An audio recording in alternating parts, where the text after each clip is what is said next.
नमस्कार। आप सभी का हमारे चैनल पर एक बार फिर से बहुत बहुत स्वागत है। आशा करती हूँ आप सभी लोग स्वस्थ होंगे। तो आज के क्रमांक में हम बात करेंगे कि पूजा के दौरान ऐसे कौन से संकेत हैं जो आपको मिलते हैं तो उससे आपकी पूजा स्वीकार हो चुकी होती है।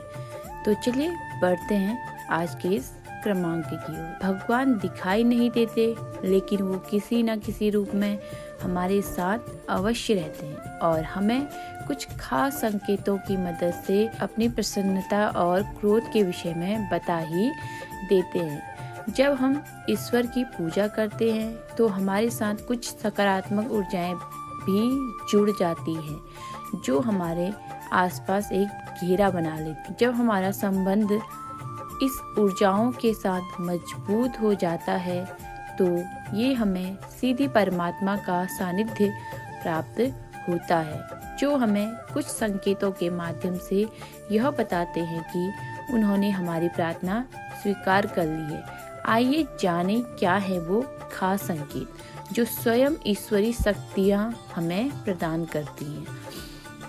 अगर आपको भी पूजा के दौरान इनमें से कोई भी एक संकेत प्राप्त होता है तो समझ लीजिए कि ईश्वर आपकी भक्ति से प्रसन्न है और जल्द ही आपकी मनोकामना पूर्ण होने वाली है।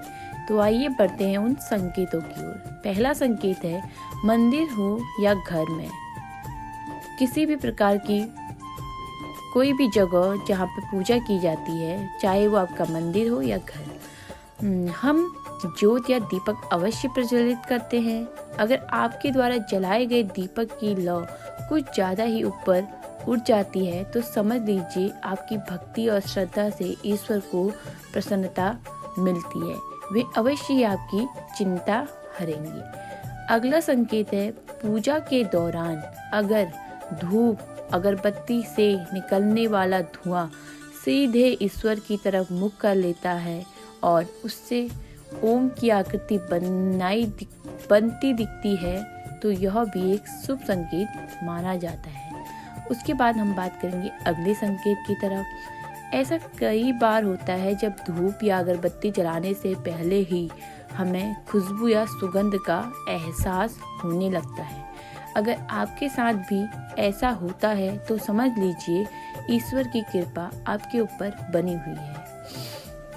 अगला संकेत है घर में पूजा के दौरान आपके घर कोई ऐसा मेहमान या व्यक्ति आ जाए जो आपके लिए शुभ समाचार, कोई उपहार या धन लेकर आया है तो इसे भी एक शुभ संकेत ही कहा जाएगा। इसका अर्थ यही है कि आपके ऊपर आपके इष्ट देवता का विशेष आशीर्वाद होने वाला है। अगला है भगवान हमें अपने वास्तविक रूप में तो नजर नहीं आते, लेकिन कुछ लोग हैं जिन्हें ईश्वर के समरूप ही माना जाता है। इसमें माता, पिता, गुरु या ब्राह्मण। अगर पूजा के दौरान आपके घर में इनमें से भी एक व्यक्ति प्रवेश करता है तो इसे बेहद शुभ समझा जाता है। आपको इन्हें खाली हाथ घर से नहीं लौटाना चाहिए। उसके बाद है पूजा के दौरान अगर ईश्वर की प्रतिमा या मूर्ति से कोई फूल या माला गिरकर आपके पास आती है तो यह बेहद शुभ संकेत है।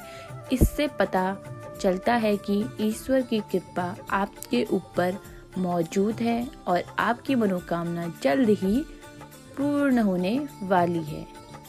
तो यह कुछ संकेत थे जो हमें दर्शाते हैं कि बहुत जल्द हमारी मनोकामना पूर्ण होने वाली है या हमारे भगवान हमसे प्रसन्न हैं। तो आज के लिए बस इतना ही। मिलते हैं अगले किसी और क्रमांक के साथ। तब तक के लिए जय श्री राम, जय गुरुदेव, जय बजरंगबली।